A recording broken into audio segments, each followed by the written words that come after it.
Hello friends, welcome back to my channel Charu stitch creation. So friends, simple palazzo की cutting करने के लिए मैंने यहाँ पर लिया है 2.25 मीटर फैब्रिक।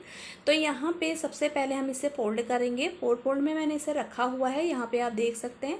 तो यहाँ पे मैंने 4 फोल्ड में इसे किस हिसाब से रखा है, तो यहाँ पे मैंने लिया है हिप का 4th पार्ट।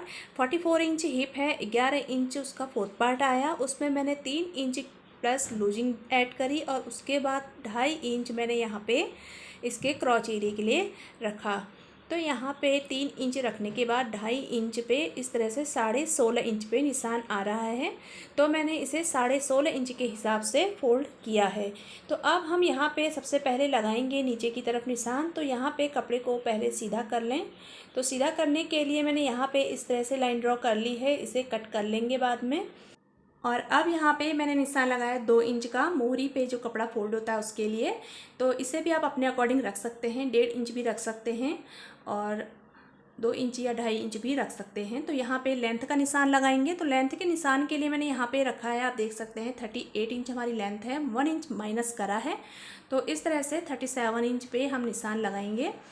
तो अगर आप यहाँ पे जो है इसके इलास्टिक के लिए कपड़ा इसी में रखना चाहें तो आप आगे की तरफ और उसे बढ़ा कर रख सकते हैं।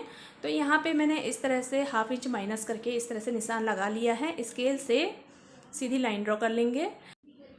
और अब हमने यहाँ पे लिया है कमर का निशान लगाने के लिए हिप का 4th पार्ट 11 इंच, उसमें प्लस हमने की है 3 इंच की लूजिंग ऐड।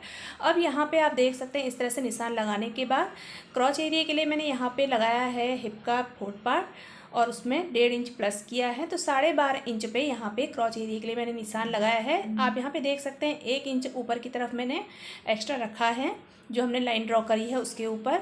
तो यहाँ पे इस तरह से हमने निशान लगा लेना है। इस कपड़े को हम एक तरीके से और फोल्ड कर सकते हैं।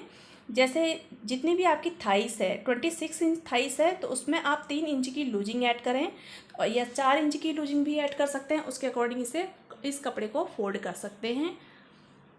तो अब यहाँ पे आप देख सकते हैं इस तरह से 1/2 इंच छोड़ने के बाद इसका जो लूजिंग है वो कितनी आ रही है। तो डबल में 27 आई और हम यहाँ पे आप देख सकते हैं पूरी इसकी नाप आ रही है 54 इंच, यानी कि पूरी हमारी जो लूजिंग आई है वो 12 इंच की आई है। और यहाँ पे क्रॉच एरिया की साइड पे मैंने यहाँ पे 1/2 इंच का डाउन दे दिया है। अब यहाँ पे हम लगाएंगे मोहरी का निशान। जितनी भी हमारी मोहरी है उसका हमें 1/2 इंच रखना होता है। तो यहाँ पे 24 इंच मोहरी है, तो मैंने 12 इंच में प्लस 1/2 इंच करके इस तरह से निशान लगा लिया है सेव पट्टी से। अब यहाँ पे हमें सबसे पहले कट करने हैं ऊपर के 2 कपड़े। तो यहाँ पे जो ऊपर का साइड है आप देख सकते हैं इस तरह से मैंने कट कर लिया है। अब हमें यहाँ पे क्रॉच एरिया की साइड पे फिर से 2.5 इंच का निशान लगाना है।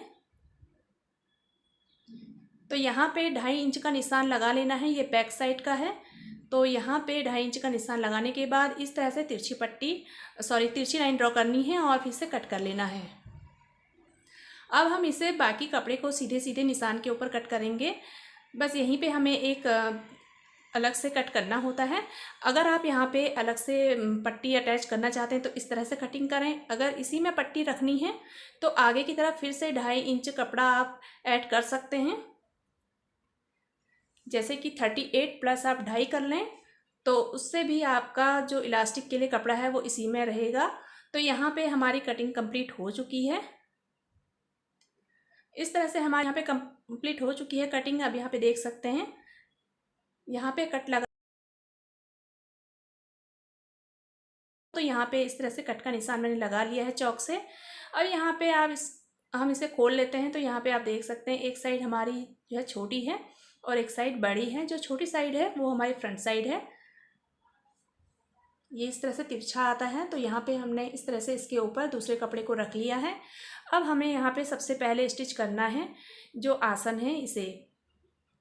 तो यहाँ पे दोनों ही साइड के आसनों को स्टिच कर लेना है। अब यहाँ पे हम कट करेंगे इलास्टिक के लिए कपड़ा। तो यहाँ पे मैंने 60 इंच अपने हिसाब से जो कपड़ा कट कर लिया है, चौड़ाई मैंने 4.5 इंच रखी है। तो यहाँ पे इस तरह से हमने इस कपड़े के आसन को स्टिच कर लिया है। अब हम यहाँ पे मोहरे की पट्टी फोल्ड करेंगे। तो यहाँ पे आप देख सकते हैं पहले भी आप पट्टी फोल्ड कर सकते हैं या फिर बाद में कर लें सिलाई लगाने के बाद किनारे की। तो मैंने यहाँ पे पहले किनारे की सिलाई लगा ली है। अब सिलाई लगाने के बाद मैं इस पट्टी को फोल्ड करूँगी। तो यहाँ पे आप देख सकते हैं जो भी पट्टी है उसे मैंने इस तरह से रखा और यहाँ पे एक इस तरह से नाखून से निशान बना लें। तो यहाँ पे निशान आ चुका है, आप देख सकते हैं। अब इसी के अकॉर्डिंग हमें इसे फोल्ड करना है। तो एक साइड पे यहाँ पे चौक दिखाई दे रही है और दूसरी साइड पे भी मैंने इस तरह से चौक लगा ली है निशान के ऊपर।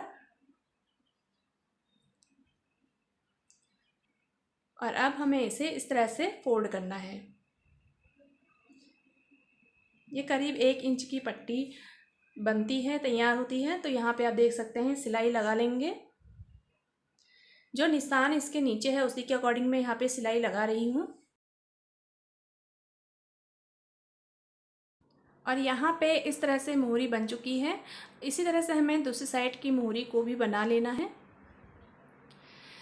तो अब यहाँ पे आप देख सकते हैं इस तरह से हमने यहाँ पे आसन भी जॉइन कर लिया है और मोहरी भी हमारी तैयार हो चुकी है। किनारे पे भी सिलाई डाल दी है।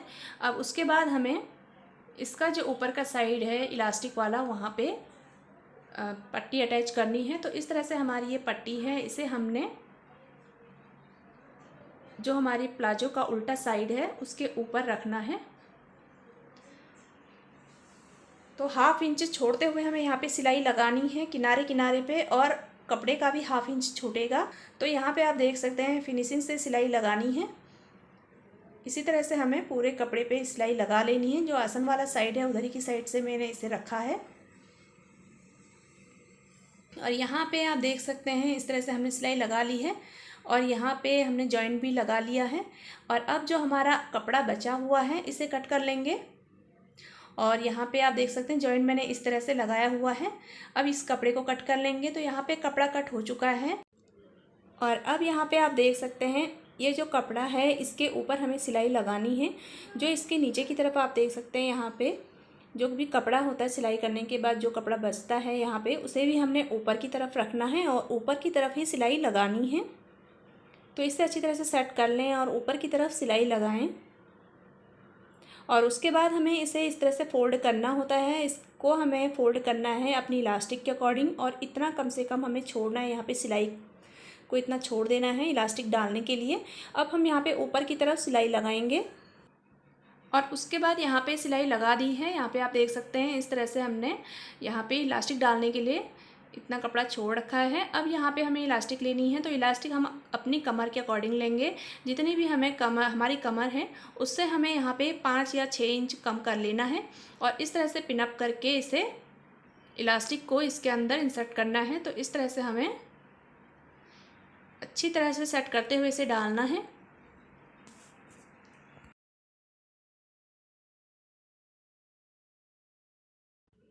और उसके बाद यहाँ पे इन दोनों ही इलास्टिकों को जोड़कर इस तरह से हमें इलास्टिक को अच्छी तरह से सेट करना है कपड़े में। तो आप देख सकते हैं इस तरह से खींच खींच के आप इलास्टिक को सेट करें। और उसके बाद जो यहाँ पे आप देख सकते हैं इस तरह से दोनों ही साइड को सिल दें। तो इस तरह से हमें सिल लेना है। तो यहाँ पे अब इसे जो छोटा हुआ कपड़ा है उसके ऊपर भी सिलाई लगा लेनी है। तो यहाँ पे सिलाई लग चुकी है। अब हमें इस प्लाजो के दोनों ही आसनों को पकड़ना है इस तरह से, और ये हमारे जो दोनों ही आसन हैं इस तरह से बराबर में आने चाहिए। इलास्टिक दोनों ही साइड का इलास्टिक बराबर में आना चाहिए।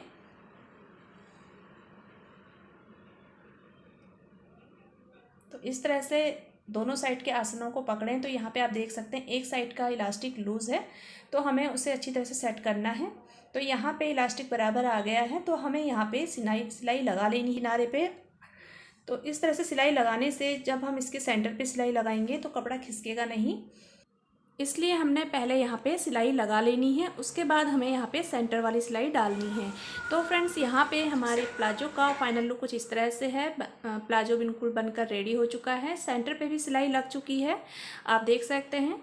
तो फ्रेंड्स इस तरह का प्लाजो बनाने में भी सरल है और कटिंग करने में भी सरल है और पहनने में कंफर्टेबल रहता है। तो वीडियो अगर आपके लिए हेल्पफुल हो तो वीडियो को लाइक करें, चैनल पर नए हैं तो चैनल को सब्सक्राइब करें और बेल आइकन को भी ज़रूर प्रेस करें। लाइक करें, शेयर करें। Thank you for watching.